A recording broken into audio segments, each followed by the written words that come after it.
We will practice making a restaurant reservation over the phone using Thai. Since this is Thai language practice, we will repeat the Thai phrases twice. Practice with the image of making a reservation over the phone.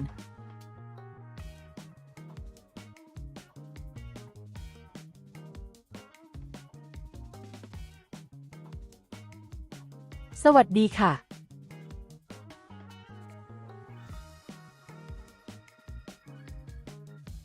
สวัสดีค่ะ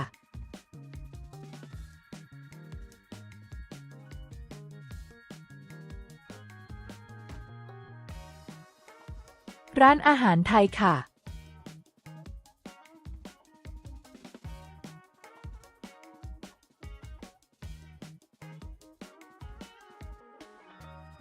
ร้านอาหารไทยค่ะ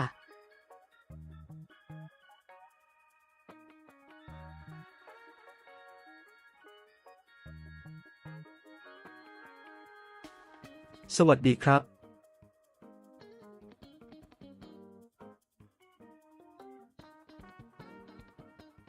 สวัสดีครับ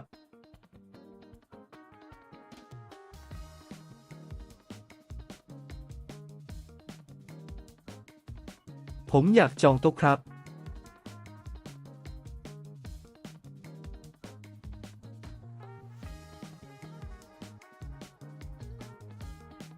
ผมอยากจองโต๊ะครับ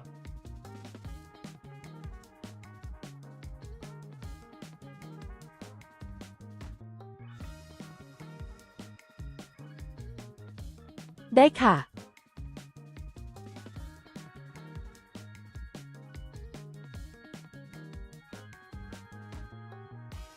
ได้ค่ะ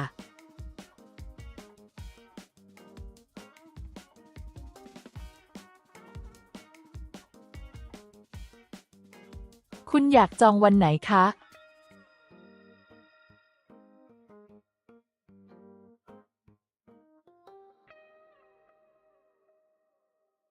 คุณอยากจองวันไหนคะ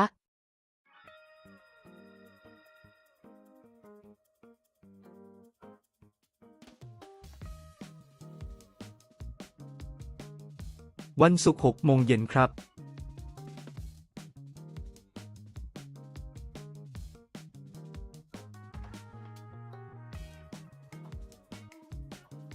วันศุกร์6 โมงเย็นครับ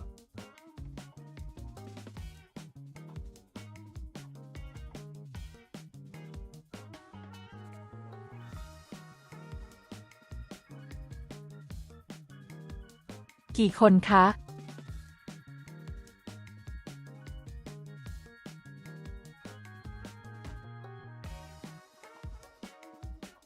กี่คนคะ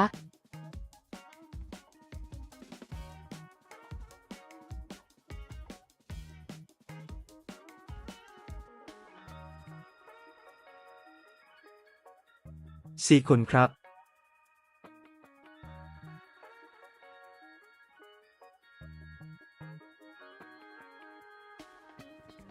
4 คนครับ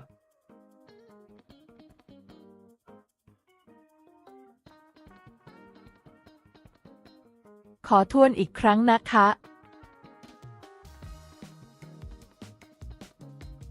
ขอทวนอีกครั้งนะคะ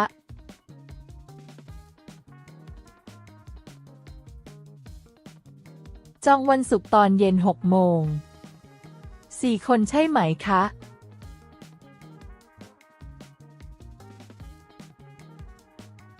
จองวันศุกร์ตอนเย็น6 โมง4 คนใช่ไหมคะ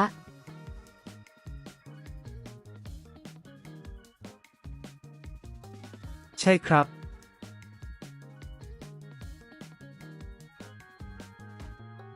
ใช่ครับ